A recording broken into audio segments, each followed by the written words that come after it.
High বন্ধুরা, আজকে দেখাবো আলুর দম। আমার শাশুড়ির হাতের স্পেশাল আলুর দম।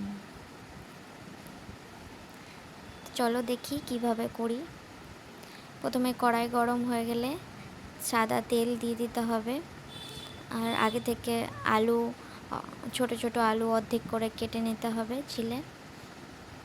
এবার কড়াইয়ে তেল গরম হয়ে গেলে তাতে আলুগুলো ছেড়ে দিতে হবে।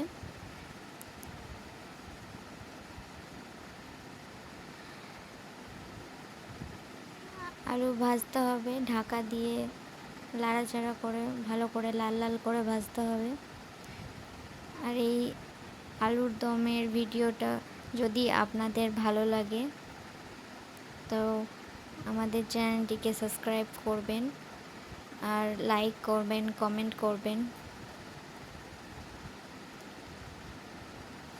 আর আমাদের পাশে থাকবেন যাতে আমরা আরও ভিডিও করতে পারি। আলু ভাজা হয়ে গেছে, তাতে লবণ, হলুদ আর আদা আর লঙ্কার পেস্ট দিয়ে কষতে হবে।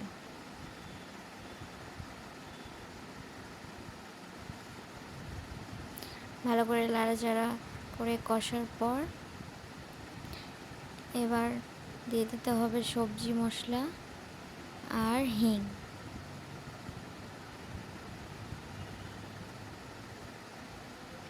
হিং দিলে আলুর দমের টেস্টটা খুব সুন্দর হয়। তারপরে টমেটোর পেস্ট দিতে হবে, ভালো করে কষতে হবে যাতে মশলা থেকে তেল বেরিয়ে আসে। ভালো করে নাড়াচাড়া করে কষতে হবে যাতে তেল বেরিয়ে আসে আর গায়ে লাগা লাগা হয়ে যায় মশলাটা।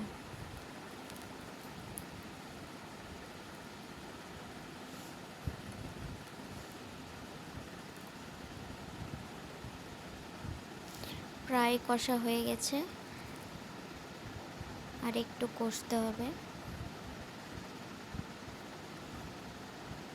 এটাই মেন মশলাটা যত ভালো কষা হবে, খুব বেশিও না খুব কমও না, ভালো করে কষানো হলে টেস্টটা খুব সুন্দর আসে। আমাদের প্রায় কষা হয়ে গেছে। এবার তাতে হালকা চিনি আর এবার জল দিয়ে নাড়াচাড়া করে ঢাকা দিয়ে সেদ্ধ করতে বসাতে হবে।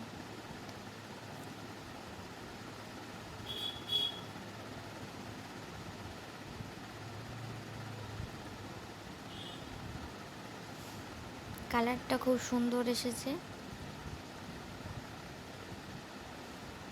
আমাদের আজকে হয়েছিল বাড়িতে ডাল পুরি আর আলুর দম। এরপরে ঢাকনা খুলে গরম মশলা আর কসুরি মেথি দিয়ে দিতে হবে অল্প করে। ভালো করে নাড়াচাড়া করে নামিয়ে নিলেই রেডি আলুর দম।